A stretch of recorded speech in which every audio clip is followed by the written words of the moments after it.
You know, in sports, you always hear people talk about a game of inches.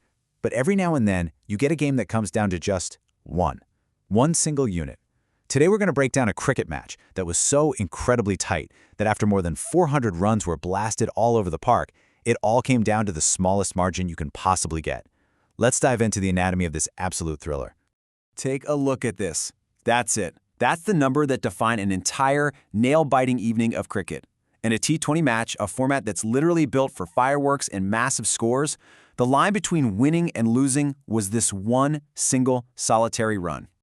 Yep, that single run was the tiny gap between one team grabbing their first crucial win of the season and another team's incredible heroic effort falling just short.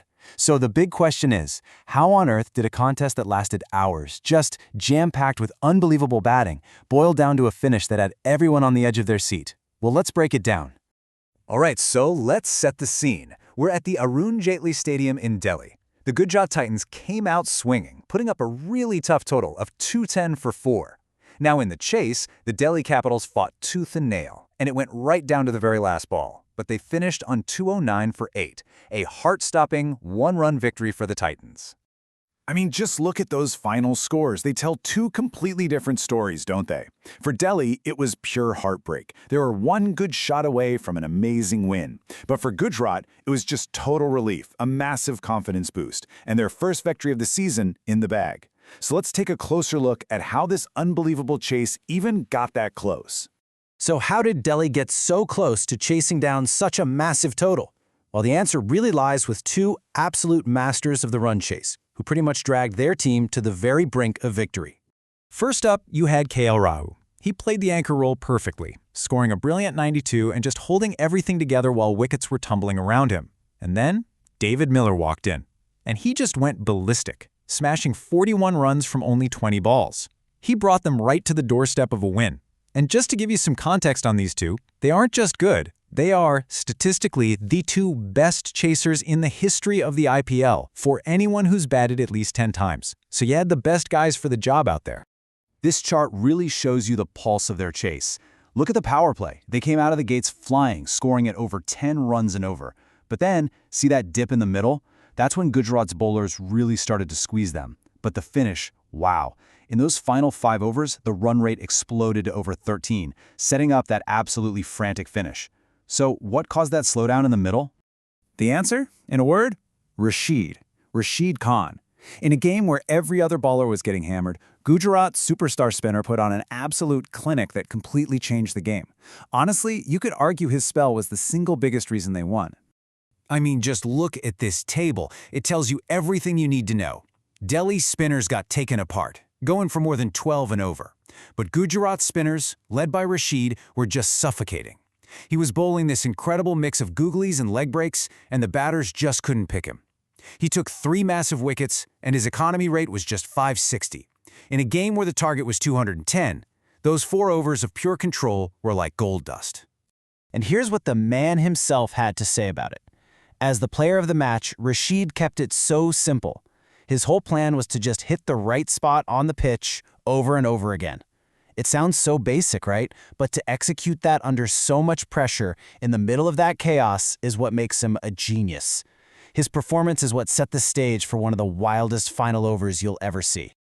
Okay, deep breaths, everyone. After this whole roller coaster of a match, it all came down to this. 6 balls. Delhi Capitals needed 11 runs to win. You've got David Miller, one of the best finishers on the planet, facing down the bowler Prasidh Krishna. The odds feel like they're in Delhi's favor. Let's just relive the absolute chaos. Ball 1, 4. Perfect start. The equation is down to 9 needed of 5. But then, second ball. A wicket. The pressure is right back on. They scramble a single, and Miller gets back on strike, and he smashes a gigantic 6. The crowd goes insane. It's 2 needed from 2 balls. It's Delhi's game to lose. But then the twist.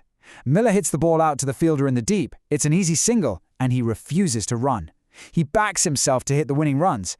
So 2 needed off the last ball. He swings, he misses. They sprint for the run anyway, but the fielder, Joss Buttler, is cool as a cucumber. He swoops in, underarms it, direct hit, run out, Gujarat wins. Unbelievable. And this brings us to the million-dollar question. the one that everyone was debating after the match. Should Miller have taken that single? If he had run, the scores would have been tied. At worst, they would have gone to a super over to decide the winner. Was it the right call to back himself to be the hero, leaving no margin for error? And this quote from the winning captain, Shubman Gill, is so telling. When they asked him what he was thinking when Miller refused that run, he just said, "We have a chance to win." In that single moment, that one decision gave the fielding team a sudden shot of hope, this belief that they could actually pull this off. So when you put all the pieces together, how was this thriller actually won and lost? Well, it wasn't just one moment, was it? It was a whole chain of events, a combination of absolute brilliance and huge critical decisions that created that tiny one-run gap. Here's how it all came together for Gujarat. You had Rashid Khan's masterclass that put the brakes on Delhi early. You had the bowler Prasidh Krishna holding his nerve on that very last ball after getting hit for 6. You had Joss Butler's perfect piece of fielding under the most intense pressure imaginable. And of course, you had that one high-stakes gamble from David Miller, a split-second decision that will be talked about for a very, very long time.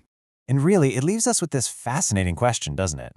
In a match that saw over 400 runs where it was all about power and hitting the ball out of the park, the final result was decided by a spinner's control, a fielder's calm precision, and one huge tactical call.